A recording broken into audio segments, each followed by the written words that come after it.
BBD സെയിലും great Indian festival സെയിലും വരാനായിട്ട് പോവുകയാണ്. നിങ്ങളൊരു ഐഫോൺ എടുക്കാൻ പ്ലാൻ ചെയ്യുന്നുണ്ടെങ്കിൽ ഈ വീഡിയോ സ്കിപ്പ് ചെയ്യാതെ അവസാനം വരെ കാണുക. ഏതൊക്കെ ഐഫോൺ ആണ് ഈ ഒരു സെയിൽ ടൈമിൽ നമുക്ക് എടുക്കാൻ പറ്റുന്നത്? ഏത് വേണമെങ്കിലും എടുക്കാം, പക്ഷെങ്കിൽ നമ്മൾ എടുത്തു കഴിഞ്ഞാൽ വാല്യൂ ഫോർ മണി ആയിട്ടുള്ള ഐഫോൺ ഏതൊക്കെയാണ്, ഏതൊക്കെ എടുക്കരുത് എന്നുള്ള കാര്യത്തെക്കുറിച്ചാണ് ഇന്നത്തെ വീഡിയോയിൽ പറയാനായിട്ട് പോകുന്നത്. തീർച്ചയായിട്ടും ഈ വീഡിയോ നിങ്ങൾക്ക് യൂസ്ഫുൾ ആവും. അപ്പോൾ വീഡിയോ ഒന്ന് ലൈക്ക് ചെയ്തതിനു ശേഷം തുറന്ന് കാണുക. എന്തെങ്കിലും ഡൗട്ട്സ് ഉണ്ടെങ്കിൽ ഈ വീഡിയോയുടെ താഴെ കമന്റുകളായിട്ട് അറിയിക്കുക. തീർച്ചയായിട്ടും എല്ലാ കമന്റുകൾക്കും റിപ്ലൈ തരുന്നതാണ്. പിന്നെ ഒരു കാര്യം പറയാനുള്ളത്, നമ്മുടെ ടെലിഗ്രാം ചാനലിന്റെ ലിങ്ക് ഡിസ്ക്രിപ്ഷനിലുണ്ട്. എല്ലാവരും ജോയിൻ ചെയ്ത് വെക്കുക. ഈ സെയിൽ ടൈമിൽ ഏറ്റവും ആദ്യം തന്നെ എല്ലാ ഓഫറുകളും നിങ്ങൾക്ക് നമ്മുടെ ടെലിഗ്രാം ചാനലിൽ നിന്ന് കിട്ടും. അപ്പം മറക്കാതെ ഒന്ന് സബ്സ്ക്രൈബ് ചെയ്ത് വെച്ചേക്കുക. ഒപ്പം തന്നെ ഇൻസ്റ്റാഗ്രാമിൽ എന്നെ ഫോളോ ചെയ്യുന്നില്ല എന്നുണ്ടെങ്കിൽ ഇൻസ്റ്റാഗ്രാമിലൂടെ ഫോളോ ചെയ്യുക. വീഡിയോ ഡിസ്ക്രിപ്ഷനിൽ ലിങ്ക് കൊടുത്തിട്ടുണ്ട്. അപ്പോൾ നമുക്കറിയാവുന്ന കാര്യമാണ്, ഐഫോണിന്റെ ഏറ്റവും ലേറ്റസ്റ്റ് വേർഷൻ ഐഫോൺ 16 ലോഞ്ച് ആയിട്ടുണ്ട്. അപ്പോൾ ഐഫോൺ 16 ബന്ധപ്പെട്ട് ഒരുപാട് കാര്യങ്ങൾ ആളുകൾ ഷെയർ ചെയ്യുന്നുണ്ട്. അതായത് ഈ ഐഫോണിന്റെ കാര്യം പറയുകയാണെന്നുണ്ടെങ്കിൽ, നിങ്ങൾ പണ്ട് കാലത്ത് നസീറിന്റെ സമയത്ത് സിനിമകളൊക്കെ കണ്ടിട്ടുണ്ടെങ്കിൽ, നസീർ സിനിമകളിൽ ആ സമയത്ത് ഈ ആൾമാറാട്ടം നടത്തുന്നത് എങ്ങനെയാണെന്ന് അറിയാമോ? ഒരു മീശ വെക്കും, ഒരു മറവും വെക്കും, ആള് മാറി. ഇതേ പരിപാടി തന്നെയാണ് സത്യത്തിൽ ഐഫോണും നടത്തിക്കൊണ്ടിരിക്കുന്നത്. ഐഫോൺ 13 ആയിക്കോട്ടെ, 14 ആയിക്കോട്ടെ, 15 ആയിക്കോട്ടെ, 16 ആയിക്കോട്ടെ, ഇതിലെല്ലാം ചെറിയ ചെറിയ വ്യത്യാസങ്ങൾ. ക്യാമറ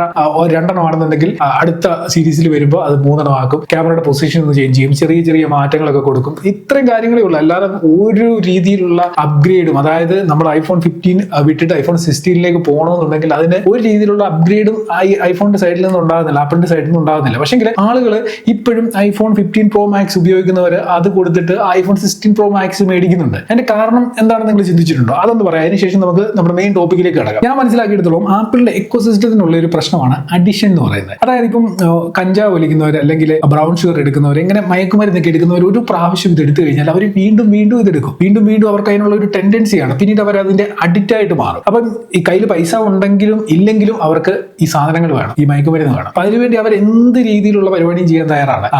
മോഷ്ടിക്കണമെങ്കിൽ മോഷ്ടിക്കും, അല്ലെങ്കിൽ മറ്റേതെങ്കിലും രീതിയിൽ പൈസ ഉണ്ടാക്കണമെങ്കിൽ തട്ടിപ്പ് നടത്തുന്നത്, എങ്ങനെ വേണമെങ്കിലും ഇവര് പൈസ ഉണ്ടാക്കും, അവർക്ക് ഈ സാധനം വേണം. അപ്പൊ ഇതേ കാര്യം തന്നെയാണ് ഈ ഐഫോണിന്റെ കാര്യത്തിലുള്ളത്. ഇപ്പൊ ഈ ഐഫോൺ 15 Pro Max ഉപയോഗിക്കുന്ന ഒരാൾ ഐഫോൺ 16 Pro Maxിലേക്ക് അപ്ഗ്രേഡ് ചെയ്യണമെന്നുണ്ടെങ്കിൽ അവന്റെ അഡിഷൻ തന്നെയാണ് അതിന് കാരണമെന്ന് ഞാൻ പറയത്തുള്ളൂ. അല്ലെന്നുണ്ടെങ്കിൽ നമുക്ക് 3, 4, 5 വർഷം കൂടി ഐഫോൺ 15 Pro Max ഉപയോഗിച്ചുകൂടെ? അത് കളഞ്ഞിട്ട് എന്തിനാണ് 16 Pro Maxിലേക്ക് പോകുന്നത്? അതിന്റെ കാരണം ഈ അഡിഷൻ ആണ്. ഈ ഒരു എക്കോസിസ്റ്റത്തിൽ വന്നു കഴിഞ്ഞാൽ നമ്മൾ ഫോൺ വാങ്ങും, പിന്നെ എയർപോഡ് വാങ്ങും, അങ്ങനെ ആപ്പിളുമായിട്ട് കണക്റ്റഡ് ആയിട്ടുള്ള എല്ലാ ഡിവൈസുകളും വാങ്ങി ലക്ഷക്കണക്കിന് രൂപ നമ്മൾ ഈ ആപ്പിളിന്റെ ചോട്ടിൽ കുഴിച്ചിടും. അപ്പൊ അതുകൊണ്ട് നിങ്ങൾ അങ്ങനെ ഒരു അഡിക്റ്റഡ് ആയിട്ടുള്ള ആപ്പിൾ ഫാനായിട്ട് മാറാൻ ഞാൻ ഒരിക്കലും പറയത്തില്ല. കാരണം നിങ്ങളുടെ കയ്യിൽ നിങ്ങൾ കഷ്ടപ്പെട്ടുണ്ടാക്കുന്ന പൈസ ഒരിക്കലും ഏതെങ്കിലും ഒരു വിദേശ കമ്പനിക്ക് കൊണ്ട് കൊടുത്തിട്ട് അവരെ സമ്പന്നനാക്കാൻ വേണ്ടിയല്ല, നിങ്ങളുടെ ആവശ്യങ്ങൾക്ക് വേണ്ടി ഉപയോഗിക്കുക. ഇതേപോലെ ഫോണുകൾ പുതിയത് ഇങ്ങനെ വന്നുകൊണ്ടേയിരിക്കും. ഇത് അപ്ഗ്രേഡ് ചെയ്യാനായിട്ട് കയ്യിലെ കാശ് കൊണ്ട് കളയരുത്. ഞാൻ അങ്ങനെ ഒരു ചിന്താഗതിയുള്ള ഒരാളാണ്. കാരണം ഈ ഫോണുകളിൽ വരുന്ന അപ്ഗ്രേഡിനെ കുറിച്ച് നമ്മൾ ശരിക്കും മനസ്സിലാക്കിയതിനു ശേഷമേ പുതിയ ഫോണുകളിലേക്ക് മാറാവും. എന്ത് മാറ്റമാണ് ഇവർ കൊണ്ടുവന്നിട്ട്, നമുക്ക് എന്ത് വാല്യൂ ആണ് ഈ ബ്രാൻഡ് പ്രൊവൈഡ് ചെയ്യുന്നത് എന്നുള്ളത് ആദ്യം മനസ്സിലാക്കണം. ചുമ്മാ പോയിട്ട്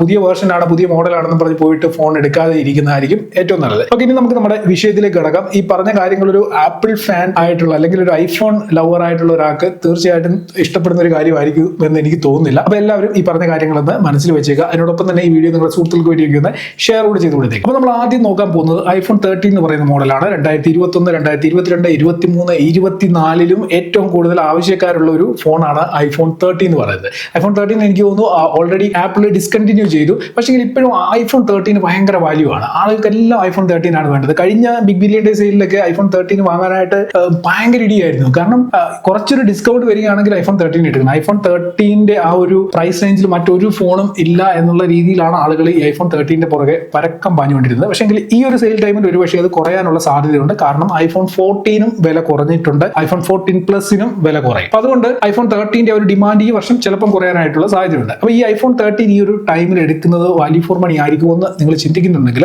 എന്റെ അഭിപ്രായത്തിൽ ഐഫോൺ 13 ഒരു 35,000 വരെ റേറ്റിൽ ഈ ഒരു സെയിൽ ടൈമിൽ കിട്ടാനുള്ള സാധ്യതയുണ്ട്. അപ്പോൾ നിങ്ങൾക്കൊരു ഐഫോൺ എക്കോസിസ്റ്റത്തിലേക്ക് മാറണം എന്നുണ്ടെങ്കിൽ, അതായത് ഞാൻ ആദ്യം പറഞ്ഞതുപോലെ ഐഫോൺ അഡിക്റ്റഡ് ആയിട്ട് മാറണമെന്നുണ്ടെങ്കിൽ നിങ്ങൾക്ക് സ്റ്റാർട്ട് ചെയ്യാൻ പറ്റുന്ന ഒരു മോഡൽ, ഏറ്റവും നല്ല മോഡലായിരിക്കും ഐഫോൺ 13 എന്നുള്ളത്. നല്ല ഡിസ്പ്ലേയും നല്ല ബാറ്ററി ബാക്കപ്പും നല്ല ക്വാളിറ്റി ഒക്കെ ഉള്ള ഒരു ഫോണാണ് ഐഫോൺ 13. അപ്പോൾ നിങ്ങൾക്ക് തുടക്കത്തിന് വേണ്ടിയുള്ള ഒരു നല്ല ഫോൺ ആയിരിക്കും ഐഫോൺ 13. നിങ്ങളൊരു 35,000 വരെ കിട്ടുകയാണെന്നുണ്ടെങ്കിൽ ഇത് വാങ്ങാവുന്നതാണ്. ഇനി ഐഫോൺ 13 പോരാ, അതിനേക്കാൾ അപ്ഗ്രേഡ് ആയിട്ടുള്ള വേർഷൻ ആണ് വേണ്ടതെന്നുണ്ടെങ്കിൽ ഐഫോൺ 14 ഉണ്ട്. ഈ ഐഫോൺ 13 ഐഫോൺ 14 എനിക്ക് തോന്നുന്നു ഐഫോൺ 13 ക്ലോൺ ആണ് ഐഫോൺ 14. ക്യാമറയുടെ കാര്യത്തിൽ മാത്രം ചെറിയൊരു ഇംപ്രൂവ്മെന്റ് ഐഫോൺ 14 പ്രൈസിന്റെ കാര്യത്തിൽ വരുമ്പോൾ ഐഫോൺ 14 നിങ്ങൾക്ക് ഒരു 40,000 അടുത്ത് കിട്ടാനുള്ള സാധ്യതയുണ്ട്. 40,000 കിട്ടുകയാണെന്നുണ്ടെങ്കിൽ നിങ്ങൾക്ക് തീർച്ചയായിട്ടും ഐഫോൺ 14 പരിഗണിക്കാൻ സാധിക്കുന്നതാണ്. കുറച്ചുകൂടെ അപ്ഗ്രേഡ് ചെയ്യാൻ നിങ്ങൾ ഉദ്ദേശിക്കുന്നുണ്ടെങ്കിൽ നിങ്ങൾക്ക് പറ്റിയൊരു മോഡലാണ് ഐഫോൺ 15 എന്ന് പറയുന്നത്. ഐഫോൺ 15 നോക്കുകയാണെന്നുണ്ടെങ്കിൽ ഒരു 50,000 അടുത്ത് നമുക്ക് ഈ ഒരു സെയിൽ ടൈമിൽ കിട്ടാൻ സാധ്യതയുണ്ട്. അപ്പോൾ ഈ ഒരു പ്രൈസ് റേഞ്ചിൽ ഈ ഒരു ഫോൺ വാല്യൂ ഫോർ മണി ആയിരിക്കും. പക്ഷേ ഇവിടെ ഒരു പ്രശ്നമുള്ളത് എന്താണെന്ന് അറിയോ, 50,000 രൂപയ്ക്ക് ഈ ഒരു ഫോൺ വാങ്ങണമെന്നുണ്ടെങ്കിൽ അതിനുവേണ്ടി പെടാപ്പാടായിരിക്കും. നമുക്കറിയാം കഴിഞ്ഞ സെയിൽ ടൈമിലൊക്കെ iPhone 13ഉം 14ഉം ഒക്കെ നല്ല ഡിസ്കൗണ്ടിൽ കിട്ടി. പക്ഷേ എത്ര പേർക്ക് ഇവർ പറഞ്ഞ ഡിസ്കൗണ്ടിൽ ആ ഫോണുകൾ വാങ്ങാനായിട്ട് സാധിച്ചു? ഇപ്പം iPhone 15 50,000 അല്ലെങ്കിൽ 49,999 രൂപയ്ക്ക് കൊടുക്കുന്നുണ്ടെങ്കിൽ അത് എത്ര പേർക്ക് വാങ്ങാൻ പറ്റും എന്നുള്ളതാണ് ഇതിലെ പ്രശ്നം. പലരും വിചാരം 4-5 ദിവസം സെയിൽ കാണാം, അതിൽ ഏതെങ്കിലും ഒരു ദിവസം പോയിട്ട് ഫോൺ വാങ്ങാം എന്ന് വിചാരിക്കുന്നവരുണ്ട്. പക്ഷെങ്കിൽ ഈ സെയിൽ ടൈമിൽ അങ്ങനെയല്ല പരിപാടി നടക്കുന്നത്. അതായത് രാത്രി 12 മണിക്കായിരിക്കും സെയിൽ സ്റ്റാർട്ട് ചെയ്യുന്നത്. അപ്പോൾ ഈ 12 മണിക്കുള്ളിൽ തന്നെ ഒരു 10-20 മിനിറ്റിനുള്ളിൽ തന്നെ ഈ പറയുന്ന ഏറ്റവും വലിയ ഡിസ്കൗണ്ടിൽ കിട്ടുന്ന ഫോണുകളൊക്കെ സെയിലായിട്ട് മനസ്സിലായോ. നമ്മൾ ആ ഒരു പോയിന്റിൽ വാങ്ങി കഴിഞ്ഞു കഴിഞ്ഞാൽ ഈ പറയുന്ന ഏറ്റവും ഡിസ്കൗണ്ടിൽ നമുക്ക് ഐഫോണോ ആൻഡ്രോയിഡോ ഒക്കെ തന്നെ വാങ്ങാൻ പറ്റും. നമ്മൾ കുറച്ചൊന്ന് ലേറ്റ് ആയി പോയി കഴിഞ്ഞാൽ ഈ പറയുന്ന ഡിസ്കൗണ്ടിൽ ഒന്നും കിട്ടത്തില്ല. ഓരോ ദിവസം കഴിയും തോറും പ്രൊഡക്റ്റിന്റെ റേറ്റ് ഇവർ കൂട്ടിക്കൊണ്ടിരിക്കും. അതായത് ഇവരുടെ ഈ ഒരു സെയിലിലേക്ക് ആളുകളെ ആകർഷിക്കാൻ വേണ്ടിയാണ് ഇവർ ഈ മാക്സിമം റേറ്റ് കുറച്ചുള്ള ഒരു പബ്ലിസിറ്റി കൊടുക്കുന്നു, അഡ്വർടൈസ്മെന്റ് കൊടുക്കുന്നു. പക്ഷെങ്കിൽ ഇത് ചില മിനിറ്റുകൾ മാത്രം അല്ലെങ്കിൽ ചില മണിക്കൂറുകൾക്കുള്ളിൽ ഈ ഓഫറുകൾ തീർന്നു പോകുന്നുള്ളത് പലർക്കും അറിയത്തില്ല. ഏറ്റവും കുറഞ്ഞ ഡിസ്കൗണ്ടിൽ ഫോൺ വാങ്ങാൻ പ്ലാൻ ചെയ്യുന്നുണ്ടെങ്കിൽ ഡിസ്കൗണ്ട് കിട്ടുന്ന ക്രെഡിറ്റ് കാർഡോ ഡെബിറ്റ് കാർഡോ ഒക്കെ അറേഞ്ച് ചെയ്ത് വെക്കുക. അതിനോടൊപ്പം തന്നെ ഈ പറഞ്ഞ സെയിൽ സ്റ്റാർട്ട് ചെയ്യുന്ന സമയത്ത് തന്നെ ഏർലി ആക്സസിൽ തന്നെ നിങ്ങൾ സാധനങ്ങൾ ബൈ ചെയ്തോളൂ. iPhone 15 നല്ല ബിൽഡ് ക്വാളിറ്റിയും ക്യാമറ ക്വാളിറ്റിയും പെർഫോമൻസും ഒക്കെ തരുന്ന ഒരു ഡിവൈസ് ആണ്. ഇനി നിങ്ങൾക്ക് കുറച്ചുകൂടെ വലിപ്പമുള്ള ഒരു ബിഗ് സൈസിലുള്ള ഐഫോൺ ആണ് നോക്കുന്നതെന്നുണ്ടെങ്കിൽ iPhone 15 പ്ലസിലേക്ക് പോവുക. ഈ 15ഉം 15 പ്ലസും തമ്മിൽ ഒരു 10K ഡിഫറൻസിൽ നിങ്ങൾക്ക് ബൈ ചെയ്യാനായിട്ട് സാധിക്കുന്നതാണ്. ഏറ്റവും ലേറ്റസ്റ്റ് 2024 മോഡൽ വേണമെന്നുണ്ടെങ്കിൽ iPhone 16 ഏകദേശം ഒരു 80,000 രൂപയുടെ അടുത്ത് നിങ്ങൾക്ക് ബൈ ചെയ്യാനായിട്ട് സാധിക്കും. iPhone 16 വാങ്ങണോ iPhone 15 വാങ്ങണോ എന്നുള്ള ഒരു കൺഫ്യൂഷൻ നിങ്ങൾക്ക് ഉണ്ടെങ്കിൽ iPhone 16 ലേറ്റസ്റ്റ് മോഡൽ വേണം എന്നുണ്ടെങ്കിൽ ഈ പറയുന്ന എല്ലാ ഫീച്ചേഴ്സ് ഈ പുതിയതായിട്ടുള്ള സംഭവങ്ങളൊക്കെ വെച്ചുള്ള ഒരു ഫോൺ വേണമെന്നുണ്ടെങ്കിൽ iPhone 16 വാങ്ങുന്നതായിരിക്കും നല്ലത്. നിങ്ങൾ ഇനിയും അതൊന്നും കുഴപ്പമില്ല, iPhone 15ഉം ഓക്കെ ആണെന്ന് നിങ്ങൾ ചിന്തിക്കുന്നുണ്ടെങ്കിൽ നിങ്ങൾക്ക് അറിയാമല്ലോ എന്തൊക്കെയാണ് ഡിഫറൻസ് എന്നുള്ളത്. ഞാൻ കൂടുതൽ പറയേണ്ട കാര്യമില്ല, ഇത്ര കാര്യങ്ങളിലെ വ്യത്യാസമേ ഉള്ളൂ. അപ്പൊ അങ്ങനെയുള്ളവർക്ക് iPhone 15 വാങ്ങിയാലും നഷ്ടമൊന്നുമില്ല. കാരണം ഒരു 10-25,000 രൂപ നിങ്ങൾക്ക് 30,000 രൂപയുടെ അടുത്ത് ലാഭിക്കാനായിട്ട് സാധിക്കും. iPhone 16 ഇപ്പം പ്രത്യേകിച്ച് ഓഫർ ഒന്നുമില്ല, ഒരു ബാങ്ക് ഓഫർ ഉണ്ടെന്ന് തോന്നുന്നു, ഒരു 5,000 ബാങ്ക് ഓഫർ കിട്ടും. അതല്ലാതെ മറ്റ് ഓഫറുകളൊന്നും iPhone 16 ഇല്ല. ഇനി iPhone 16 വാങ്ങണമെന്നുണ്ടെങ്കിൽ കുറച്ചൊന്ന് വെയിറ്റ് ചെയ്ത് കഴിഞ്ഞാൽ ഈ പറഞ്ഞ പോലെ നമുക്ക് പുതിയ ഓഫറുകളും കാര്യങ്ങളും ഒക്കെ വരും. ആ സമയത്ത് iPhone 16 വാങ്ങാനായിട്ട് സാധിക്കുകയും ചെയ്യും. iPhone 16 സീരീസിൽ നല്ല രീതിയിലുള്ള പ്രൈസ് ഡ്രോപ്പ് ഈ പ്രാവശ്യം വന്നിട്ടുണ്ട്. പക്ഷെങ്കിൽ iPhone 16ന്റെ ബേസ് വേരിയന്റിലൊന്നും ഇല്ല. അതായത് iPhone 16ഓ 16 പ്ലസിനോ ഒന്നുമുള്ള ഈ ഒരു ഓഫർ വന്നിട്ടില്ല. അതായത് ഈ പ്രൈസ് ഡ്രോപ്പ് ഇല്ല. പ്രോ മോഡൽസിനാണ്, പ്രോ മാക്സ് ഈ മോഡൽസിൽ നല്ല രീതിയിലുള്ള ഒരു പ്രൈസ് ഡ്രോപ്പ് ഉണ്ട്. ഒരു 15,000 വരെ, അതായത് കഴിഞ്ഞ വർഷങ്ങളെ അപേക്ഷിച്ച് 15,000 വരെ പ്രൈസ് ഡ്രോപ്പ് നൽകിക്കൊണ്ടാണ് ഇവയ്ക്ക് ഈ ഫോണുകൾ ലോഞ്ച് ചെയ്തിരിക്കുന്നത്. 1,20,000 തൊട്ട് നമുക്ക് പ്രോ മോഡൽസ് ബൈ ചെയ്യാനായിട്ട് സാധിക്കും. പക്ഷെങ്കിൽ iPhone 16 പ്രോയിൽ ഈ 1,20,000 വേർഷനാണ് നിങ്ങൾ വാങ്ങുന്നതെന്നുണ്ടെങ്കിൽ 128 GB മാത്രമേ സ്റ്റോറേജ് നൽകിയിട്ടുള്ളൂ. അതൊരു വല്ലാത്ത പരിപാടി. 1.25 ലക്ഷം രൂപ നമ്മൾ മുടക്കുമ്പോൾ 128 GB സ്റ്റോറേജ് അതിൽ കിട്ടുന്നുള്ളൂ. ഇനി നിങ്ങൾക്ക് 256 GB സ്റ്റോറേജ് വേണമെന്നുണ്ടെങ്കിൽ വീണ്ടും 10,000 രൂപയുടെ മുടക്കി 1,30,000 രൂപയിലേക്ക് പോകേണ്ടി വരും. അപ്പോൾ ഈ 1,30,000 രൂപ കൊടുത്ത് പ്രോ വേർഷൻ നമ്മൾ വാങ്ങണോ വേണ്ടോ എന്നുള്ള ഒരു കൺഫ്യൂഷൻ വരും. എന്നാൽ പിന്നെ ഒരു 30,000 രൂപ ഇട്ടിട്ട് iPhone 16 Pro Max വാങ്ങിക്കൂടെ? അതിൻ്റെ അകത്ത് 512 GB സ്റ്റോറേജും കിട്ടുന്നുണ്ട്. പ്രോയേക്കാളും കുറച്ചുകൂടെ വലിപ്പമുള്ള ഡിസ്പ്ലേയും കാര്യങ്ങളും ഒക്കെ Pro Maxൽ കിട്ടുന്നുണ്ട്. അപ്പം 30,000 രൂപ കൂട്ടി കഴിഞ്ഞ് കഴിഞ്ഞാൽ iPhone Pro Maxലേക്ക് പോയിക്കൂടെ എന്ന് നമ്മൾ സ്വാഭാവികമായിട്ട് ചിന്തിച്ചു. അപ്പൊ അങ്ങനെയാണ് സത്യത്തിൽ iPhone 13 വാങ്ങാനിരിക്കുന്ന ഒരാൾ iPhone 16 Pro Maxലേക്ക് എത്തുന്നത്. ഒരു 10,000 കിട്ടി കഴിഞ്ഞ് കഴിഞ്ഞാൽ കുറച്ചുകൂടെ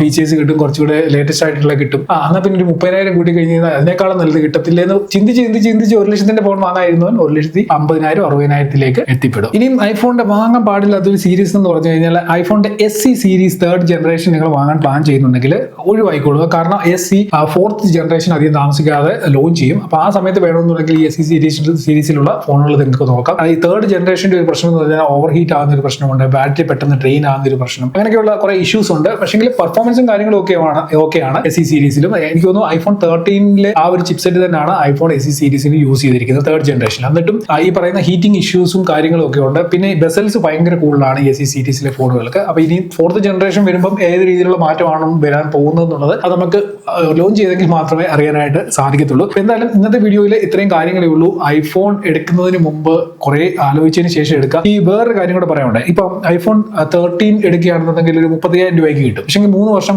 2021 ലോഞ്ച് ചെയ്ത ഫോണാണ്. എനിക്ക് തോന്നുന്നു 3 വർഷം ആയല്ലോ ഇപ്പോൾ. അപ്പൊ ഈ ഫോൺ എടുക്കണോ ഏറ്റവും ലേറ്റസ്റ്റ് ആയിട്ടുള്ള ആൻഡ്രോയിഡിന്റെ ഏതെങ്കിലും ഒരു പുതിയ ഫോൺ എടുക്കണോ? ഇത് ഭയങ്കര ഒരു കൺഫ്യൂഷൻ ആണ് പല ആളുകൾക്കും. എന്റെ ഒരു അഭിപ്രായത്തിൽ എടുക്കുകയാണെന്നുണ്ടെങ്കിൽ ഏറ്റവും ലേറ്റസ്റ്റ് ആയിട്ടുള്ള കുറെ വർഷങ്ങളോട് അപ്ഡേറ്റ് കിട്ടുന്ന ആൻഡ്രോയിഡിന്റെ ഫോൺ 30,000 രൂപയ്ക്ക് എടുക്കുന്നതായിരിക്കും നല്ലത്. പക്ഷെങ്കിൽ നിങ്ങൾക്ക് ആപ്പിൾ എക്കോസിസ്റ്റം ഒന്ന് ഉപയോഗിച്ച് നോക്കണമെന്നുണ്ടെങ്കിൽ അപ്പം ആൻഡ്രോയിഡ് എടുത്തിട്ട് ഒരു കാര്യമില്ല, iPhone 13 തന്നെ എടുക്കുന്നതായിരിക്കും നല്ലത്. അപ്പൊ 2 ഓപ്ഷൻസ് ആണ് നിങ്ങൾക്ക് ഇവിടെ ഉള്ളത്. നിങ്ങൾക്ക് വേണം എന്നുണ്ടെങ്കിൽ iPhone 13 എടുക്കാം, അല്ല എന്നുണ്ടെങ്കിൽ അതേ പ്രൈസ് റേഞ്ചിൽ ലേറ്റസ്റ്റ് ആയിട്ടുള്ള ആൻഡ്രോയിഡിലേക്കും പോകാനായിട്ട് സാധിക്കും. അപ്പോൾ എന്തായാലും ഇന്നത്തെ വീഡിയോയിൽ ഇത്രയും കാര്യങ്ങളേ ഉള്ളൂ. സാംസങ്ങിന്റെ ഏതൊക്കെ ഫോണുകൾ വാങ്ങാൻ പാടില്ല എന്നുള്ളതിനെ കുറിച്ച് ഒരു വീഡിയോ ചെയ്തിരുന്നു. അതിന്റെ ലിങ്കാണ് ഞാൻ ഇവിടെ കൊടുത്തിരിക്കുന്നത്. അപ്പോൾ ഈ വീഡിയോയുടെ മറക്കാതെ ഒന്ന് കണ്ടു നോക്കിയേക്കുക. അപ്പോൾ എന്തായാലും ഇന്നത്തെ വീഡിയോ നിർത്തുന്നു. ഇതിൽ നല്ലൊരു റൂമായി നമുക്ക് അടുത്ത വീഡിയോയിൽ കാണാം.